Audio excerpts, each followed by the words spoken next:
Yo, what it is, fight fans and family. It's your boy Zan, and you're watching Stand on Business Boxing. So, man, I want to talk about the interview I just watched with the king himself, Deontay Wilder, on Trill Boxing. Shout out to them, man. Definitely one of the more honest boxing channels out here. I always watch their lives. I love what they're doing. I hope they keep on doing it. But, man, off the bat, man, Deontay Wilder is a person with a lot of character, a lot of humility, and he stands on what he says. He tries to put his people on his back. He's not always successful in doing it, but he does try to. Let's start this coverage. So he confirms on Trill Boxing that he had already sat down with Francis Ngannou to talk about a potential fight. When Francis was with Dana. You know, him and Dana kind of feuding now.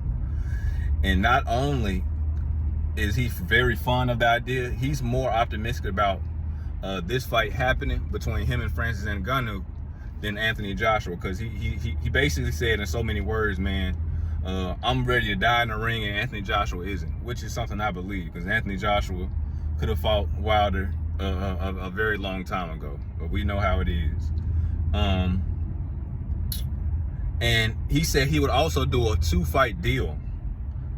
One where he crossed over into MMA.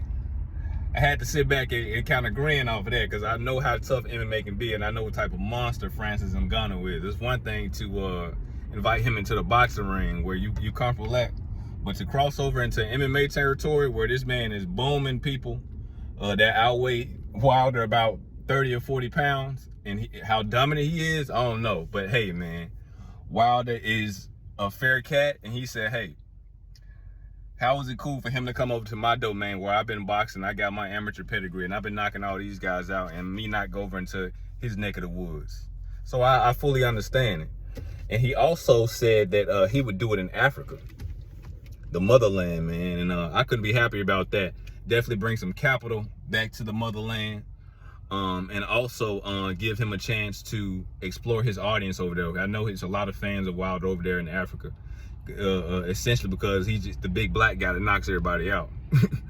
But that type of fight, man, MMA and boxing will break some records, because you got the hardest hitting guy hands down in MMA and the hardest hitting guy period probably in the last almost ever in boxing fighting each other.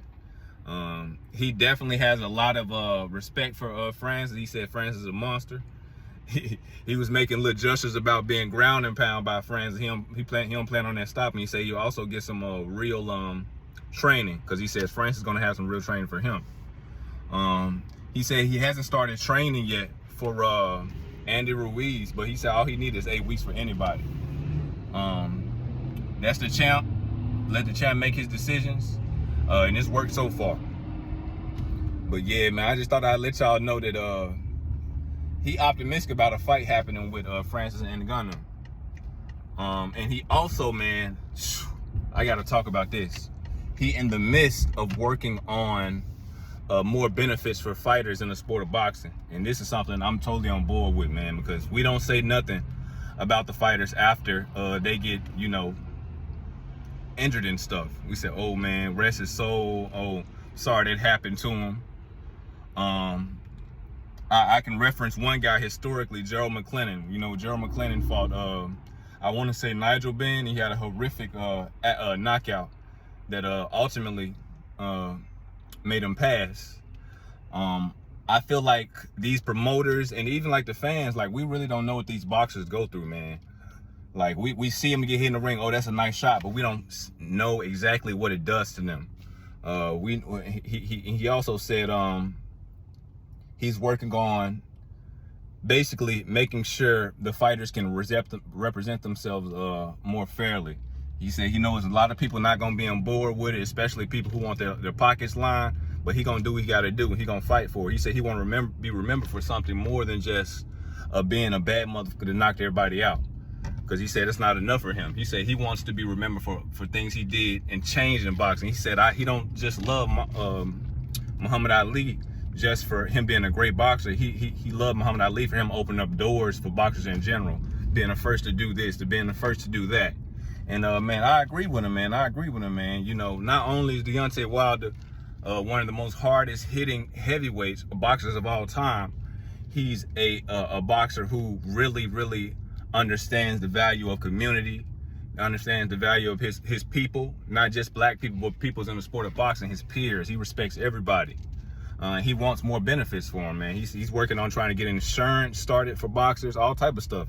And I think that's the given, man. Like, you got all these other sports out here with all type of health plan and stuff like that, but a sport like boxing, a pure contact sport, we don't have nothing like that for. And I think he's just the type of person to get that started. A heavyweight boxer, a former champion, somebody named with a lot of weight. And we're gonna see what happens, man. But hey, the man is funny as hell. He is funny as hell. So if you ain't checked out Deontay Wilder's interview on Trill Boxing, it's going on right now. The only reason I'm making this video because I'm about to move some steel, go in the gym. Check it out, man. It's a shame we couldn't get the Anthony Joshua fight, and we might not ever. Depends on how Joshua looks, and if his switch to Derrick James is really going to sway him or do something for him as far as head movement, a different game plan, put him back on top. But we'll see, man. We know Wilder's about to get in the ring with Andrew Ruiz. I can't wait for that fight. He said all he needs is 8 weeks for anybody. And hey, I have to agree with him, man. He got the great equalizer. It ain't nothing like it on the face of the earth, like the right hand of Deontay Wilder. So we're gonna see, man. But that's all I got to say, y'all. Like, share, subscribe. I catch y'all with another. This is Stand on Business Boxing, and I'm Zan. Peace.